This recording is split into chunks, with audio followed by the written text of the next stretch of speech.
मेरा राधे। नाम अस्मिता है, मैं दिल्ली से आई हूँ। हमें ऐसा क्या करना चाहिए कि हमारा आखिरी बर्थ हो, इसके बाद हम ना आए यहाँ पे? क्यों, क्या दिक्कत हो रही है आपको? कलयुग अच्छा नहीं है, क्या अच्छा नहीं लग रहा है आपको? परेशानियाँ होती हैं बहुत। क्या करियर, परेशानी है आपको? बहुत सारी, करियर में, फैमिली में, पर्सनल लाइफ में। देखो, परेशानियों का नाम ही जीवन है। आपने देखा होगा हॉस्पिटल में जब कोई बीमार पड़ता है ना और वेंटिलेटर पे होता है, तो वहाँ एक मशीन होती है, उसमें लाइन यूं यूं चलती है, ऐसी चलती है ना, और लाइन सीधी होगी मतलब मर गए, डेथ, मर गया। जब तक टेढ़ी लाइनें हैं, जब तक उतार चढ़ाव है, तब तक ही जीवन है। सीधा हुआ तो मर जाएगा आदमी। तो आपके जीवन में ये उतार चढ़ाव जो है, स्ट्रगल जो आप कर रहे हैं, करते रहिए। यहाँ जितने लोग बैठे हैं, ये दास अनिरुद्ध सहित, भगवान राम सहित, भगवान कृष्ण सहित, किसके जीवन में स्ट्रगल नहीं था? ये तो अच्छा है कि आप संसार में ना आए, प्रभु की शरण में रहने वाला बार बार जन्म मृत्यु में नहीं उलझता।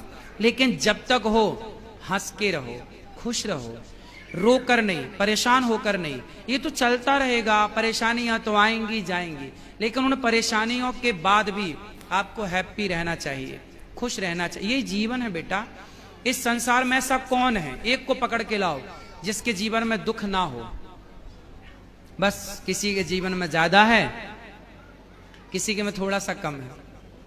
कोई बता पाता है, कोई नहीं बता पाता। बाकियों को देख के ऐसा लगता है कि उनके जीवन में दुख नहीं है, ज्यादा मेरे में है। ना ना, आपका चलो क्या दुख है बताओ। अच्छा, कुछ कुछ कुछ बता दो। मतलब मैं बहुत कुछ करियर वाइज करना चाहती हूँ, वो हो नहीं रहा। ये दुख है। अरे किसी के घर में तबीयत खराब हो जाती है, या फिर ऐसे लोगों को देखो जिनके दोनों हाथ कट चुके हैं। जरा सोचो कि जिसके दोनों हाथ नहीं हैं और उसके घर में करने वाला कोई नहीं है और उसे प्यास लगी हो, तो पानी कैसे पीता होगा? कभी आपने सोचा है? मैंने ऐसे लोगों को भी देखा है जिनके दोनों पांव और दोनों हाथ नहीं है। अब बताओ कि उसे प्यास लगती होगी तो वो डिपेंड होता होगा ना दूसरों पर, भैया जरा हमें पानी पिला दो, भैया भूख लगे, कुछ खा नहीं सकता। तो दुखी तो वो है बेटा। तुम अपने हाथ से खा रही हो, तुम अपने पांव पे चल रही हो, तुम अपनी आंखों से देख रही हो, तुम अपने कानों से सुन रही हो, तुम अपने मुंह से बोल रही हो। आपके जैसा सुखी संसार में कोई नहीं है। दुखी तो वो हैं जो एक शब्द भी नहीं बोल पा रहे हैं, बेचारे गूंगे हैं। दुखी तो वो हैं जो एक कदम भी नहीं चल पा रहे हैं, बेचारे लंगड़े हैं। दुखी तो वो हैं जो एक शब्द भी नहीं सुन पा रहे हैं, बेचारे बहरे हैं। क्यों नहीं हम उन लोगों को देखते? हम क्यों अपने को ही हल्का मानते हैं? क्यों हम अपने को छोटा कहते हैं? ईश्वर ने हमें बहुत बड़ा बनाया है बेटा। पॉजिटिव क्यों नहीं सोचना? अच्छा भी तो एक एंगल हो सकता है, ये भी एक पहलू है आपके नजरिए का। इसलिए आप ये कहते हैं कि मैं बहुत दुखी हूं। नहीं, आप इस संसार में सबसे सुखी हैं। और लोगों को देखो जो घिसट रहे। आप तो चप्पल पांव में पहनती हैं, कुछ लोग तो हाथ में चप्पल पहन के घिसटते हैं, नहीं देखा आपने?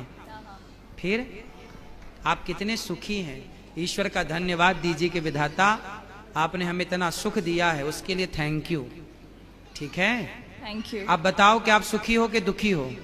मैं सुखी हूँ, ये मुझे पता है। बस ऐसा है कि अब थक फिर- गए लाइफ से। फिर भी शिकायत?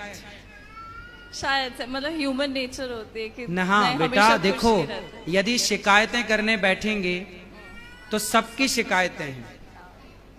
लेकिन माता सीता को जंगल जब जाना पड़ा, राम जी ने जंगल भेज दिया, लव कुश को पैदा किया अकेले। स्ट्रगल देखिए, लकड़ी काटी। तो किसी ने सीता मां से कहा कि अब बताओ, तुम्हें राम जैसा पति चाहिए जिसने तुम्हें गर्भावस्था में वनवास भेज दिया? किसी नारी को क्या ऐसा पति चाहिए कि उसका पति गर्भवती स्त्री को घर से निकाल दे? तब सीता मां ने कहा, बहन जब जब मेरा जन्म हो तब तब मुझे राम ही पति के रूप में प्राप्त हो। लोगों ने कहा कि तुम्हारा इतना कष्ट देने वाला राम तुम फिर से पति रूप में चाहती हो? सीता मां ने कहा, कष्ट मुझे मिला ये तो आप लोग मेरा कष्ट जरा सा देख रहे हैं। जो मुझे सुख मिला है राम को पाकर, जो सम्मान मिला है राम को पाकर, उस सम्मान उस सुख के आगे ये दुख तो कुछ भी नहीं है। इसलिए मैं राम के उस सम्मान, आज जहां राम खड़े होते हैं वहां माता सीता खड़ी होती हैं, तो मैं राम जैसा पति क्यों ना चाहूं। मुझे जरा सा दुख मिल गया तो क्या मैं उस जरा से दुख के कारण अपने राम को छोड़ दूं? ना बेटा, जिस राम ने हमें इतना सुख दिया है, यदि जरा सा कोई बात नहीं, तुम्हारी माँ इतना लाड़ करती है और एक थप्पड़ मार दे गाल में, इसके लिए हम माँ को दुश्मन तो नहीं मानने लगते ना। बस ईश्वर ने इतना सुख दिया, जरा सा दुख भी हो तो ईश्वर का प्रसाद मान के उसे ग्रहण करना चाहिए, थैंक यू कहना चाहिए ईश्वर को। तुम्हारी माँ ने बचपन में तुम्हें कभी मारा नहीं एक थप्पड़, इसलिए तुम्हें थप्पड़ का एहसास नहीं है बेटा। ईश्वर के थप्पड़ का एहसास भी काश होता आपको। ये मेरी बहन है, ये बहुत पिटी है, तो मैं कम पिटी हूँ घर में। कम पिटी हो मतलब पिटी तो हो? बहुत कम, हाँ। चलो अच्छा है। माँ जब आपको मारती है, अच्छा इनको मारती थी माँ, तो क्या इनकी दुश्मन है इनकी माँ? नहीं नहीं, फिर इनके भले के लिए। ऐसे ही है, ईश्वर यदि हमें थोड़ा दंड भी देते हैं, दुख भी देते हैं, तो वो हमारी भलाई होती है। तेरे फूलों से भी प्यार, तेरे कांटों से भी प्यार। Thank you. खुश रहिए।